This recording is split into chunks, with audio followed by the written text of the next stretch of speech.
Hey Harmonizers, here is a little update with Timmy. So he is outside grazing at our farm. He's doing really well now with coming in and out of his pen and is pretty easy to catch as well. He'll still kind of back up a little bit, but for the most part, he's doing really well.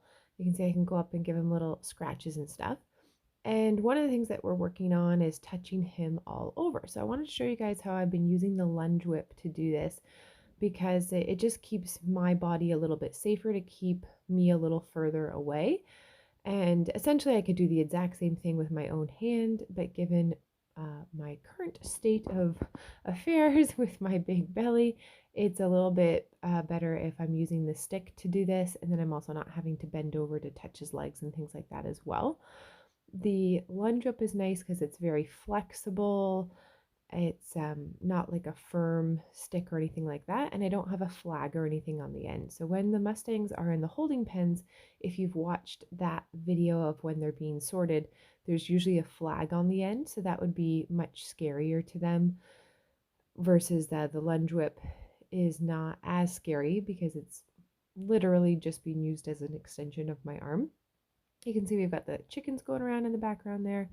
He's doing a pretty good job, and he moved there a little bit as I rubbed his leg, and so I just kind of re-rub. And we want to get him kind of progressing with these. There's kind of two key pieces that I'm going to show you guys in this video today. This one where we're rubbing him all over.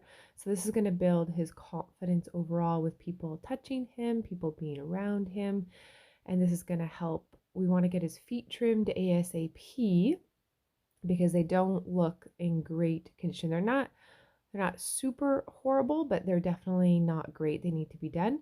But also we have the vet booked in about 2 weeks time. The vet's coming, and the vet plan is to get his teeth done, to get his vaccines done, all of these things. And so the more comfortable we can have with him being touched and just kind of trusting people in general, is going to help, as well as comfort in the barn, because that's where we're going to be doing his teeth. So we really need to work on these two key pieces. So teaching him how to trot or how to do circles or how to do sideways, all that stuff doesn't really matter at this point in time. Of course, the more things we teach him to do, the more comfortable he'll get in general. But our priorities are going to be making sure he's comfortable in the barn and making sure he's comfortable being touched all over his body, uh, and being touched by different things as well. Because when they go to get their teeth done, although they are tranquilized, if they get an adrenaline high as they're attempting to put on like the headgear that they use to open their mouth, or when they're using the lights and everything, then they can come out of tranquilization pretty easily, which is why he hasn't had his feet done yet, because I actually tried to give him tranquilizer. I gave him tranquilizer no problem, and then I had the farrier come. The farrier was up anyways, and so I had the farrier come over to see him, but he was on such an adrenaline high just from the farrier being near the pen that we didn't even attempt to do his feet. So tranquilizer is not a be all and end all. It only works if the horse is somewhat relaxed already, because they definitely can fight through tranquilizer. So we need to make sure that he's comfortable with people, comfortable having things touching him all over.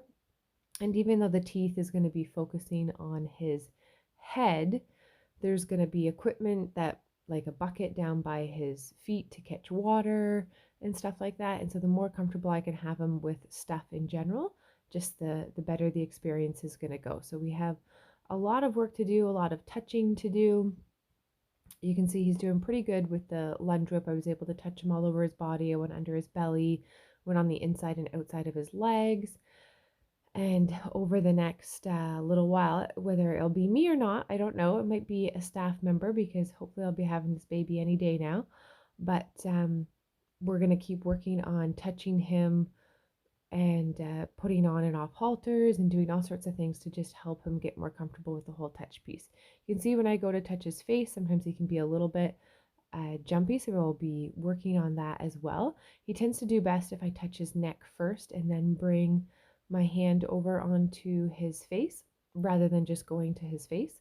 And he's always more comfortable with me on his right side than he is on his left side, so we still have to do a lot more work on the left side as well. So what I'm doing now is I'm gonna take off his number tag because the name Timmy has definitely stuck.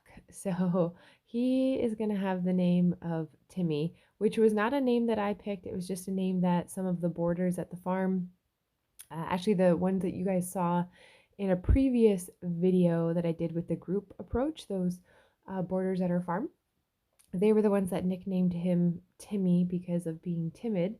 And then it's just really stuck, but also people have told me different stories as to why Timmy's a good name, different characters from TV shows that fit, and the just different things about the name. So it seems like it's going to work. So Timmy is going to be his name. So there's his number tag off. So he's no longer just 2045. He has a little name and he's doing so well. He's going to be such a little snuggle bug. He really wants to, connect. And then here is how he's doing in the barn so far. So this is my barn. I just have a little barn. It's just a 7-stall barn. And so I've got him positioned where he's facing out the door so he can see outside the door. And he's got his little grain there. He's doing really well. He's really starting to love his little bit of senior food with some optimal. And then I've got the front door to the barn closed so that way he doesn't have to worry about stuff behind him. And that just helps him feel a little bit more secure in the barn. So he's facing the opening and he can see.